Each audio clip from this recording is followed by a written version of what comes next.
This is a story of one of Africa's giants. No, his teeth aren't that sharp. And his neck isn't that long. This giant is rather modest and keeps a low profile.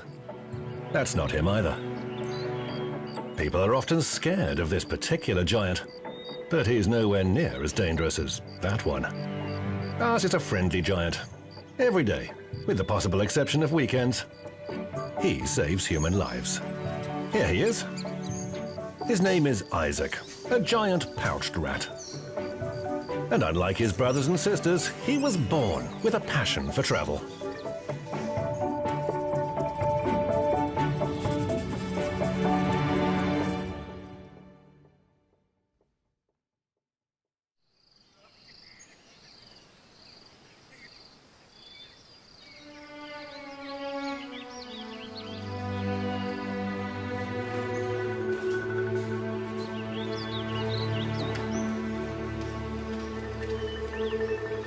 Isaac's birthplace was a special training center in Tanzania.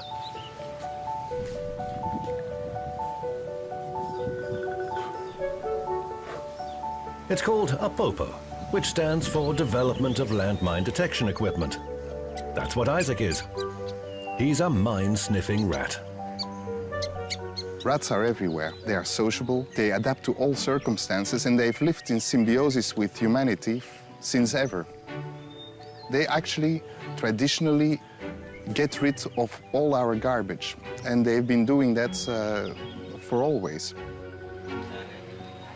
Mine-sniffing rats are put to work in former hotspots where landmines are among the most deadly remnants of armed conflict. They're often found years after war has ended, and serious injury isn't the only problem.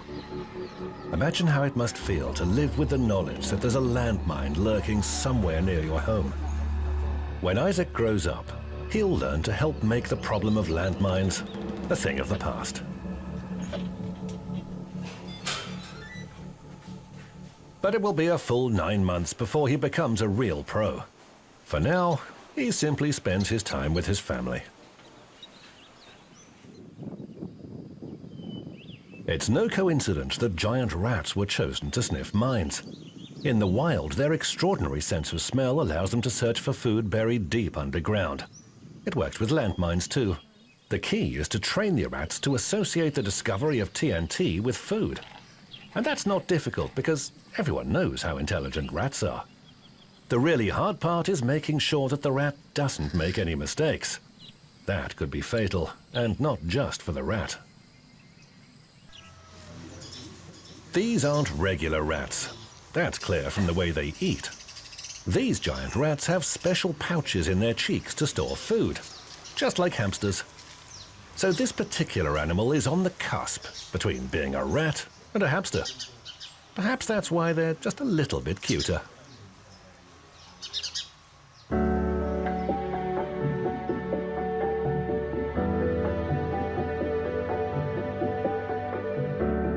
I guess I should add too, another really great benefit of our species of rats is that they're really curious, which lab rats are curious as well, but they're very social in terms of they're really willing to work with people. And lab rats sometimes will develop that relationship with you, but I don't think they develop it quite as readily as our rats do. Meanwhile, Isaac has grown. He's now 4 weeks old and training can begin. Like all children, Isaac's schooling starts with the kindergarten. Albert is a carer. He helps little rats to feel comfortable around people.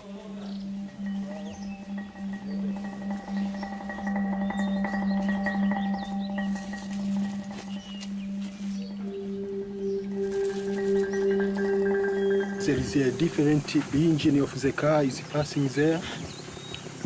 The rat is big.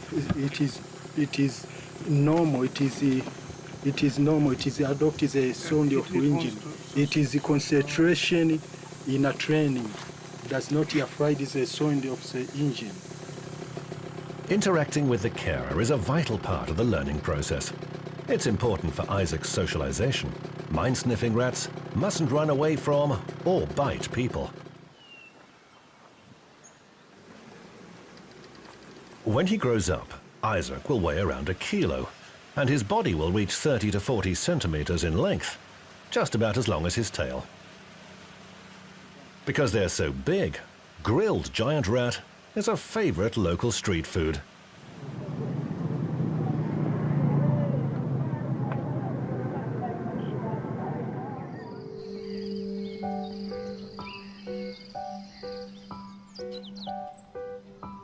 Isaac has started at school. He spends his early weeks learning the basic rule that TNT means food. Sound is used to reinforce the learned response. When Isaac encounters an empty container, there's no sound. This one does contain TNT, and the click tells him that he can now claim a treat. Well, in general, the handlers, they really let her do her thing. They don't get involved or try and influence her in any way. But the rats, each of the rats has a different behavior just before they find the explosives. They have certain pre-indicative behaviors. Some of them like to clean themselves. They like to groom themselves. They're very clean. They don't like to get wet or muddy either. But some of them will walk around in circles. Some even stand up and sniff the air. And so the handler knows that she's found something, she just hasn't gotten to it yet and indicated where it is.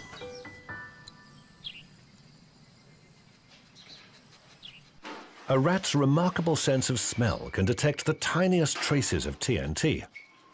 They can sense the explosive even when it's 15 to 20 centimeters underground. Their noses are their not-so-secret weapon. Imagine if humans had similar abilities. Okay, if you were in a pitch-black room and somebody entered the house from, I would say, let's say 1 kilometer away, and it's pitch black and you can't hear anything, you might be able to detect that something changed. But that's also very hard for me to say because I really, as a scientist, I need evidence to support such a claim, and I don't have that yet.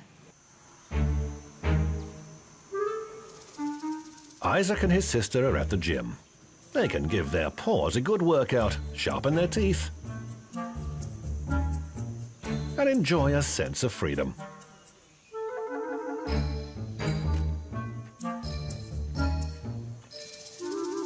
Oops, it looks as though Isaac's trying to set out on his first trip. A nice try. A brief chase. A few breaths of fresh air.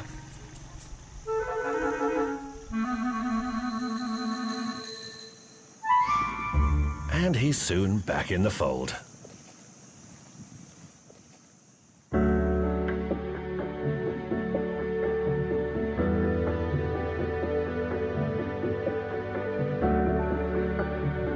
They know what they are doing. They know what we expect from them. They know that if they are working in the way we want, that they will have this reward. Pavlov in this context is very, very, very important. He learned us, you have to report animals. Don't punish them, they don't understand this. So I remember very well the words of Pavlov, and that's what we are doing here. For about a week, these students are only fed the foods that they're given as treats during training. Mostly a staple diet of bananas and nuts. This is a special food for rats. During the weekends, our little giants are given a veritable feast. Albert prepares a mixture of peanuts and dried fish. This culinary cocktail is great for their bones. One piece eaten one lot.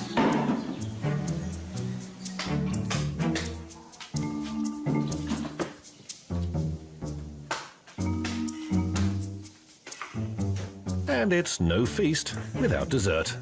Yeah, this is watermelon. I give our rat watermelon. This is a fruit for vitamin C for our rat.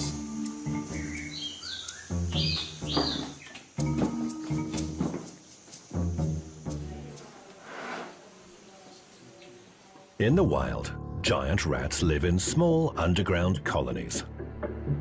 They're quite independent within the colony.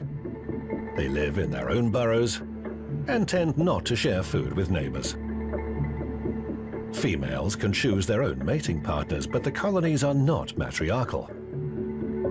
They're ruled by a group that works a little like a parliament, with both male and female members.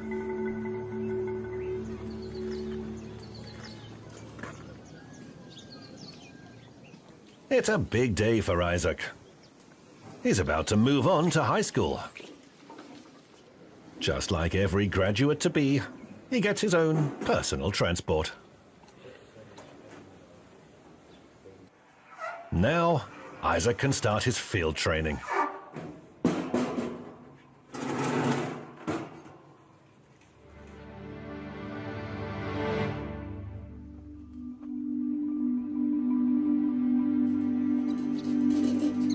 Giant pouched rats are nocturnal. They sleep by day, but have active night lives.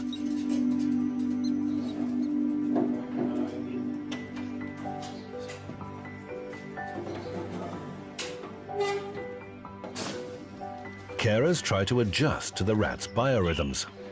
They set out at 5:30 in the morning, so a field training session can start at 6.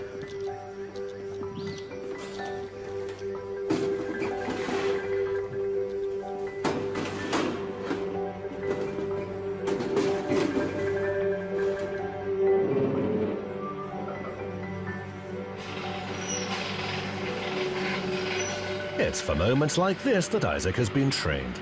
He's not alarmed by the sound of the engine.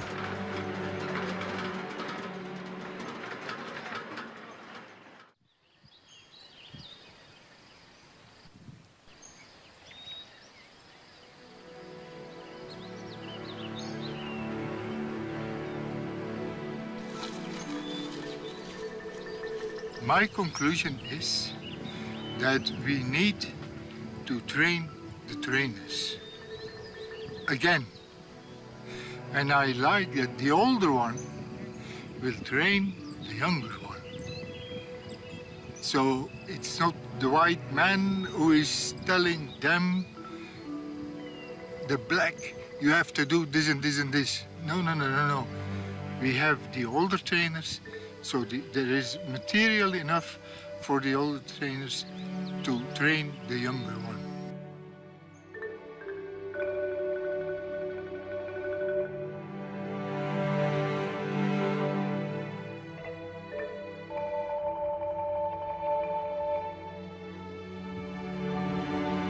Isaac remains calm, waiting for his class to start.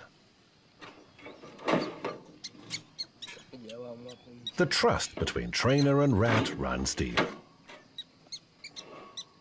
He lets Isaac out of the cage without even bothering to follow.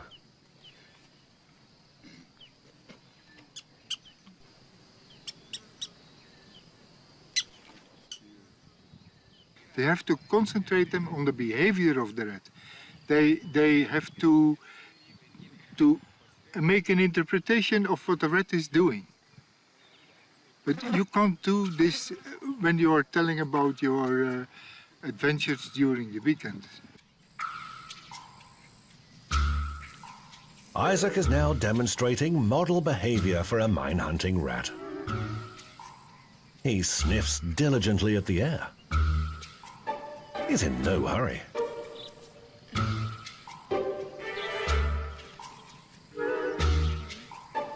This is the result of several months of training.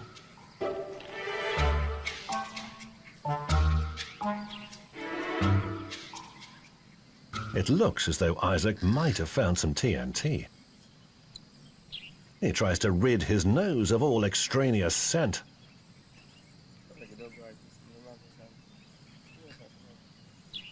He thinks he senses something, but needs to reset his smelling apparatus to be sure. This is the spot.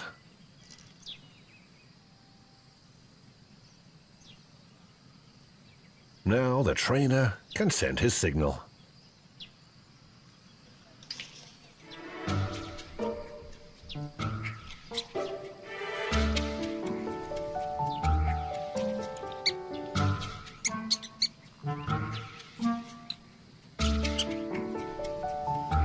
It's like watching two old friends getting together.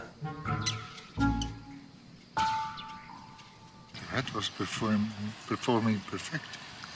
I mean, she was not running, she was walking. She sniffed everywhere. She liked, of course, to sniff the TNT because of the reward. At a certain moment, she wasn't sure about the presence of TNT.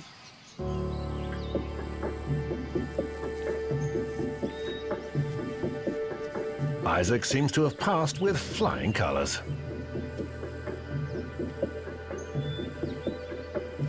Now it's time to evaluate his loyalty. No one wants to chase a runaway rat across a live minefield. That would be deadly. That's why it's important that the rats follow their handlers voluntarily, without a leash. Isaac is displaying textbook behavior. His training's over. Now it's time for the real work to begin.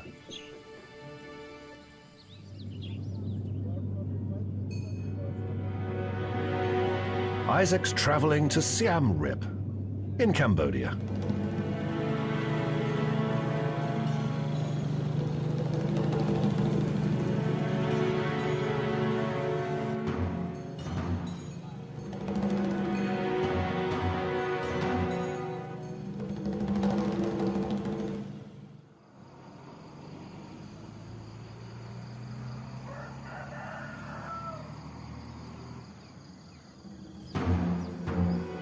This is home to one of the ancient architectural wonders of the world,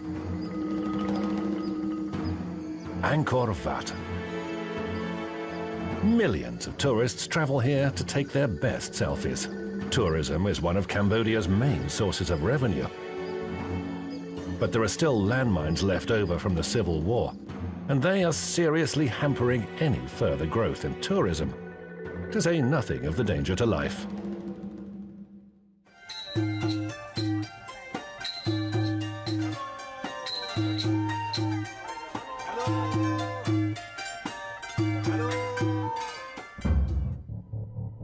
When it comes to square miles of minefields, Cambodia is second only to Afghanistan.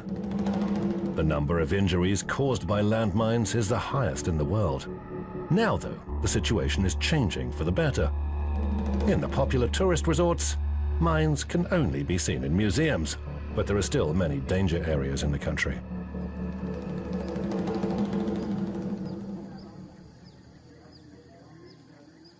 Isaac is here to help with mine clearance.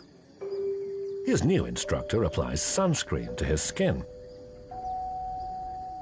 Because giant rats are nocturnal creatures, their skin isn't accustomed to high levels of UV. If they were left unprotected, they'd run the risk of developing skin cancer. Their ears and tails are the most delicate spots. We didn't see them doing this in Africa because the training center is high in the mountains, in the town of Morogoro. At this time of year, it's much cooler there than here in Cambodia. If we take a closer look at the puddles, it's raining, but Isaac still has sunscreen applied. The sun might come out once the team starts working.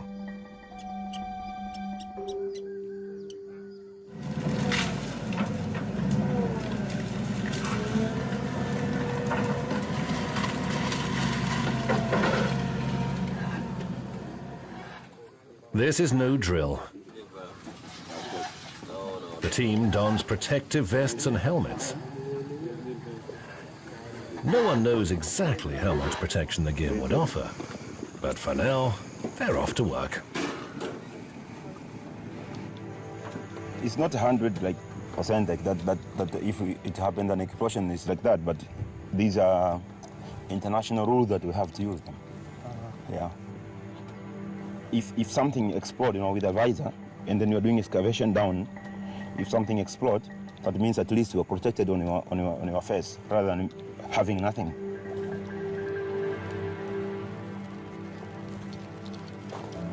Just as we make our way to the minefield, it rains again. If it rains, and then the soil is wet, too much water or too much mud, we think that there is no evaporation that is going on, so it's not easy for the TNT smell to come out and the rats to smell TNT. That's why when it rains a lot, then we don't work. It doesn't look as though we'll get to see Isaac in action. The rain's getting heavier.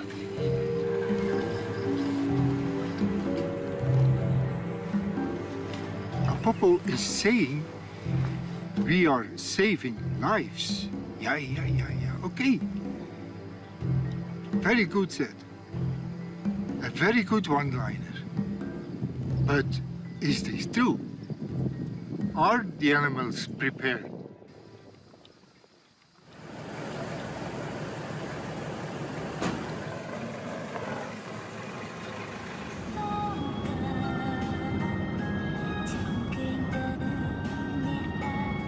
One more try.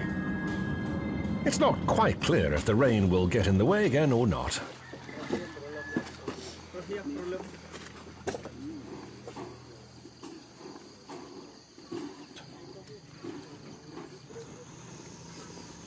The mine detection team is out in the field after all. Isaac is investigating the ground. Nothing so far.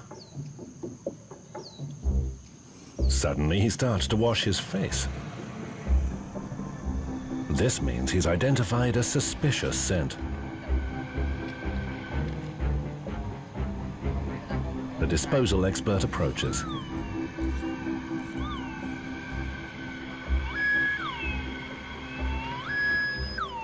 He has found something.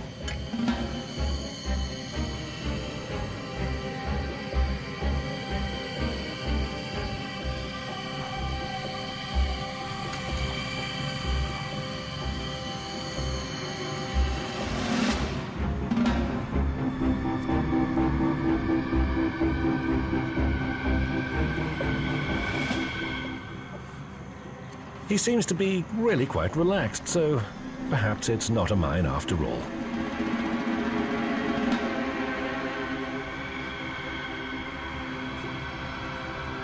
This is the mine, anti-personnel mine.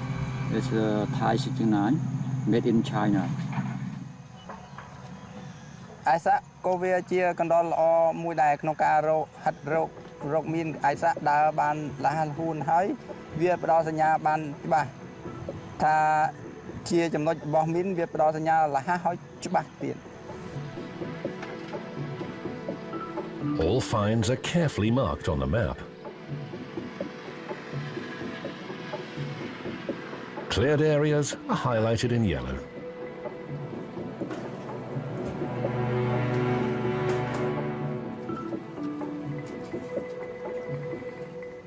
The disposal team has a light breakfast after work.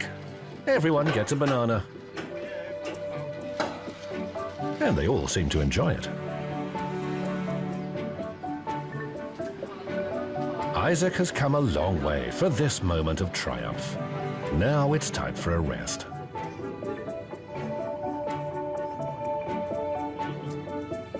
Real heroes don't seek glory.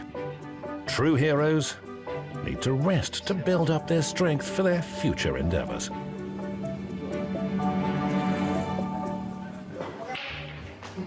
Another round of Cambodia's mine clearance campaign has come to an end.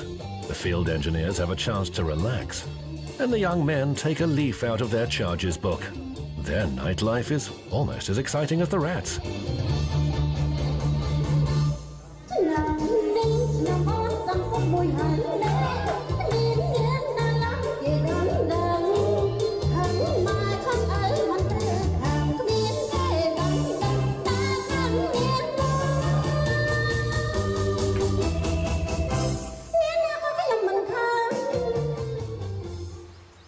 Okay, you can't start taking pictures until it happens, because... This is how the story of a landmine ends.